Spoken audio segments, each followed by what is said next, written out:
మాట్లాడదాం. ప్రేక్షకులందరికీ నమస్కారం. చూడండి, ఏ స్టేట్ గవర్నమెంట్‌కి అయినా సరే ఒక ప్రాపర్ ఇండస్ట్రియల్ పాలిసీ అనేది చాలా ఇంపార్టెంట్ అండి. ఆ ఇండస్ట్రియల్ పాలిసీలో ఫ్రేమ్‌వర్క్ ఉంటుంది. కొత్తగా వచ్చే కంపెనీలకి గాని, లేదా ఉన్న కంపెనీలకి గాని వస్తే మన ప్రభుత్వం లేదా ఈ పర్టిక్యులర్ గవర్నమెంట్ ఎటువంటి ఫెసిలిటీస్ ఇస్తుంది, ఎటువంటి ఇన్సెంటివ్స్ ఇస్తుంది.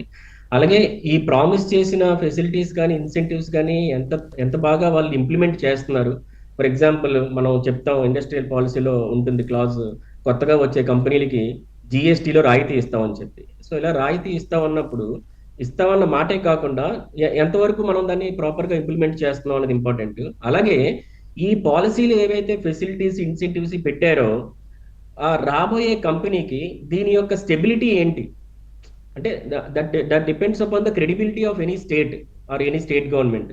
ఈ పాలసీలు పెట్టారు సరే, నేను వచ్చి పెడతాను, 1000 కోట్లు పెడతాను, 2000 కోట్లు పెడతాను.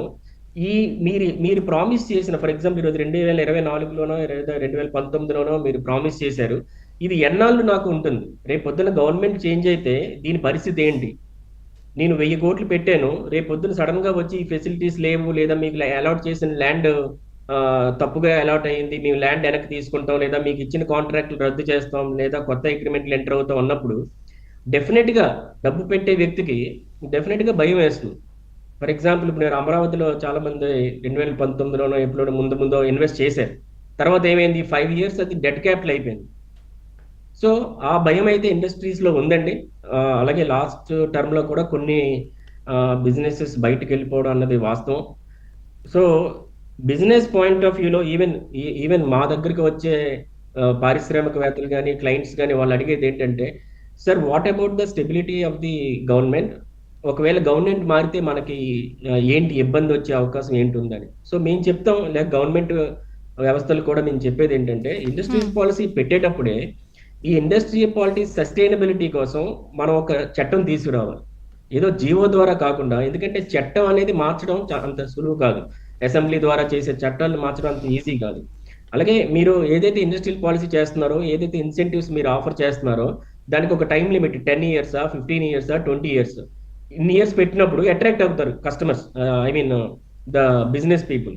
అట్రాక్ట్ అయినప్పుడు అట్ ద సేమ్ టైం వాళ్ళకి నమ్మకం ఉండాలి, ఇది ఈ 15 years 20 years ఇది రన్ అవుతుందా లేదా. దానికి గాను ఒక చట్టాన్ని తీసుకొస్తే ఆ చట్టంలో ఫ్రేమ్వర్క్ చేయాలి. దీన్ని 20 ఏళ్ళ వరకు డిస్టర్బ్ చేయడానికి లేదు, irrespective of the government. Whether same government వచ్చినా, సబ్సిక్వెంట్ గా గవర్నమెంట్ మారినా సరే దీనిని ఎటువంటి మార్పులు చేర్పులు ఉండకూడదు. Unless there is a big fraud ఉంది, అదే ఒక కంపెనీ ద్వారా కానీ లేదా హైకోర్టు కానీ కన్విక్ట్ అయితే, ఎస్ ఇక్కడ ఫ్రాడ్ జరిగింది అని చెప్తే తప్ప మీరు మళ్ళీ దాన్ని వెనక్కి లాక్కోవడం, ఆల్రెడీ ఇచ్చిన దాన్ని రాయితీలు వెనక్కి తీసుకోవడం, లేదా అబ్రప్ట్ గా రాయితీలు ఆపేయడం, ఇలాంటివి చేస్తే ఏమవుతుందంటే లాంగ్ రన్ లో ఆ స్టేట్ గవర్నమెంట్ యొక్క క్రెడిబిలిటీ తగ్గుతుంది, కొత్త ఇన్వెస్టర్స్ రావడానికి భయపడతారు. ఓకే అండి. అలాగే మిగతా ఏరియాస్ లైక్ ఈవెన్ కరెంట్ లో కూడా ఇప్పుడు మనం కొత్త గవర్నమెంట్ స్టార్ట్ అయింది, బాగా చేస్తున్నారన్న నేమ్ కూడా వస్తుంది. అలాగే ఏపీ రెరా లాంటి సంస్థలను కానీ, అలాగే జిఎస్టి సంస్థలను కానీ ఇంకా మనం బలోపేతం చేయొచ్చు. అక్కడ చాలా స్కోప్ ఉంది. ఇంకా మనం ఈజ్ ఆఫ్ డూయింగ్ బిజినెస్ పెంచవచ్చు. ఫర్ ఎగ్జాంపుల్ ఏపీ రెరా తీసుకోండి, మీరు రిజిస్ట్రేషన్కి వెళ్తే చాలా టైం పడుతుంది.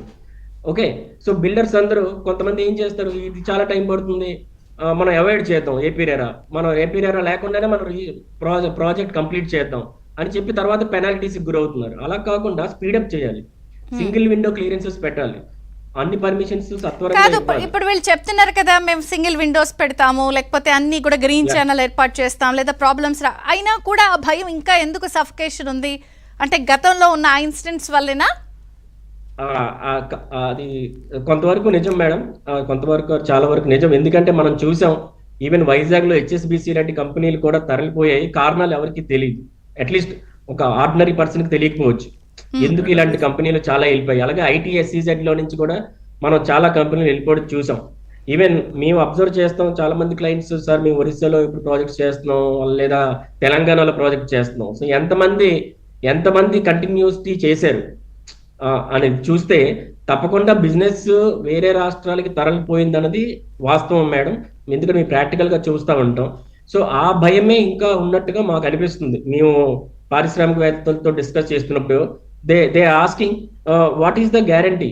ఇప్పుడు మీరు ప్రామిస్ చేస్తున్నారు, చంద్రబాబు గారు వచ్చారు, లేదా వేరే ఆయన వచ్చారు, ఎక్స్ వచ్చారు, వై వచ్చారు, మాకు పలానా ఎంఓఏలు చేసుకుంటారు, లేదా చేసుకుందాం రమ్మంటున్నారు, పలానా ఇన్సెంటివ్స్ ఇస్తామంటున్నారు, ల్యాండ్ ఇస్తామంటున్నారు.